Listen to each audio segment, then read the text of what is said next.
Hey guys, it's Fancy, and you're watching the Good Wives Network, and we are back with part 2 of Nicholas's Habeas Corpus. It's a 21-page document that I'm reading from start to finish for you guys. No commentary, just trying to get it through it so you guys can have it, and then I will take screenshots and put it in our Patreon, probably on the free level since it's a public document. I don't gatekeep those or anything. I try to make sure that you get those all the time. If it's something I've actually worked on, my personal content, then I usually put it up somewhere else, but this is public information, so we just want to make sure everybody gets it properly. All right, so we left off in section, I think it's section 3, and we're starting with letter E. So, failure to object to prosecutorial misconduct. Counsel allowed the prosecution to make inflammatory and misleading statements during closing arguments without objection. No corrective actions were taken to preserve petitioner's rights or ensure a balanced presentation of evidence. Letter F. Failure to seek venue change or address bias. Even after Judge Calvin Holden rescued himself due to excessive local bias and media coverage, defense counsel failed to seek a venue change. This refusal ignored clear warning signs of community prejudice and directly contributed to the petitioner's inability to receive a fair trial in Greene County. Conclusion: these failures were not strategic decisions as the state now claims. They were systemic omissions that deprived petitioner of effective representation at every critical stage. Under Strickland, Wiggins, and Rompila, such conduct warrants habeas relief. These cumulative failures are constitutionally deficient under, and he lists several different statutes there, and then part 4 is next. So part 4 starts off with failure to ensure an impartial jury panel.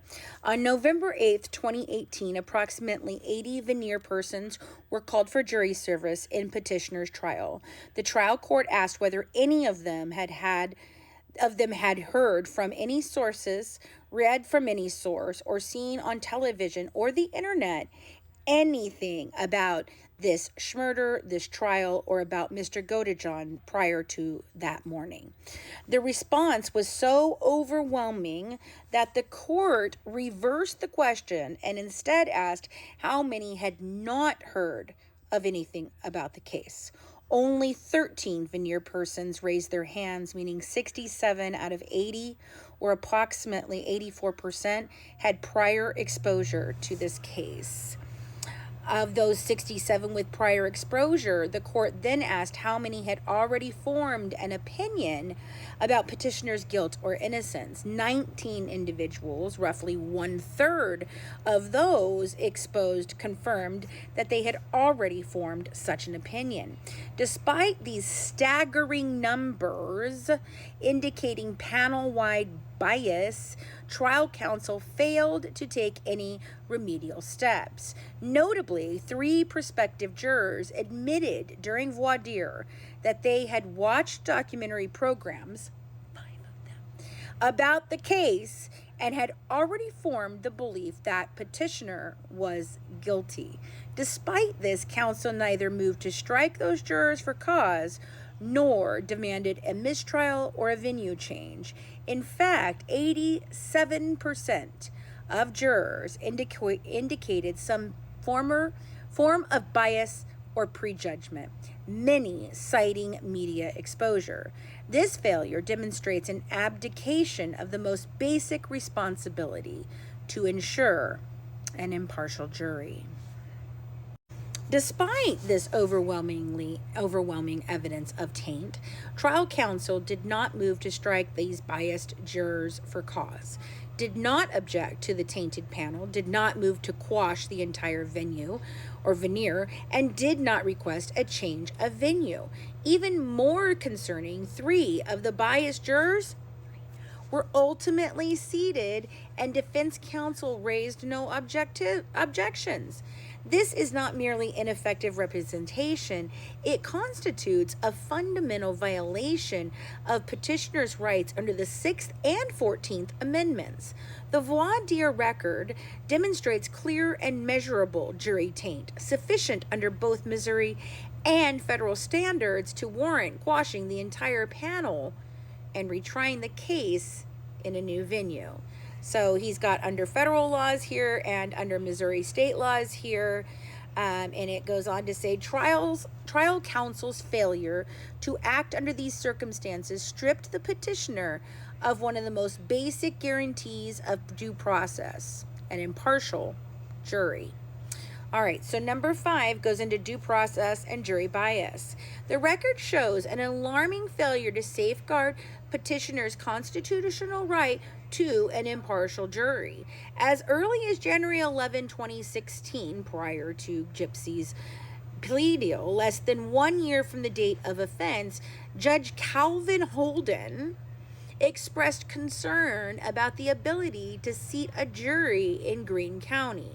At a pretrial conference on June 23, 2017, trial counsel explicitly acknowledged the heightened risk of bias, and Judge Holden later formally recused himself on October 11, 2017, citing his knowledge of the case, pretrial exposure, and public involvement, and stating that it would be inappropriate for me to preside further. This warning echoed in the voir dire process discussed in the previous section. The extensive pretrial publicity, including the release of documentary material and public commentary by law enforcement and Gypsy Rose Blanchard's defense attorney, Michael Stanfield, tainted the jury pool.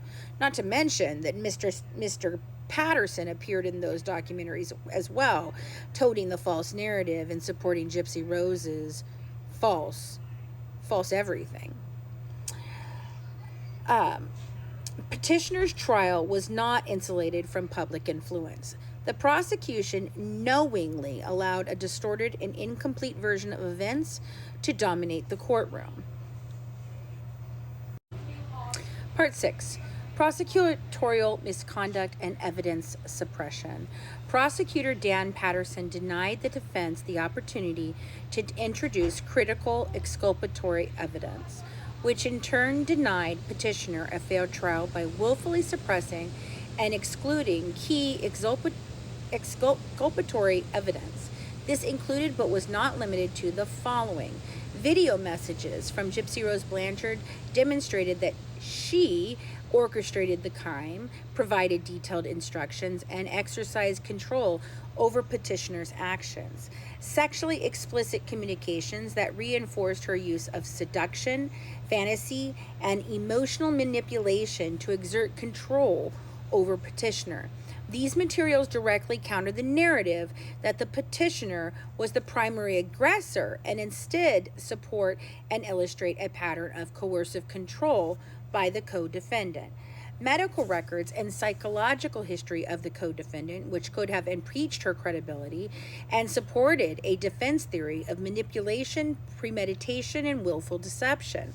Testimony and evaluation records from Dr. Theodore Wasserman, PhD, ABP, a board-certified forensic psychologist appointed by the court, documented that petitioner meets their diagnostic criteria for autism spectrum disorder and exhibits significant cognitive vulnerabilities, social naivety, and heightened suggestibility. These findings were never presented to the jury.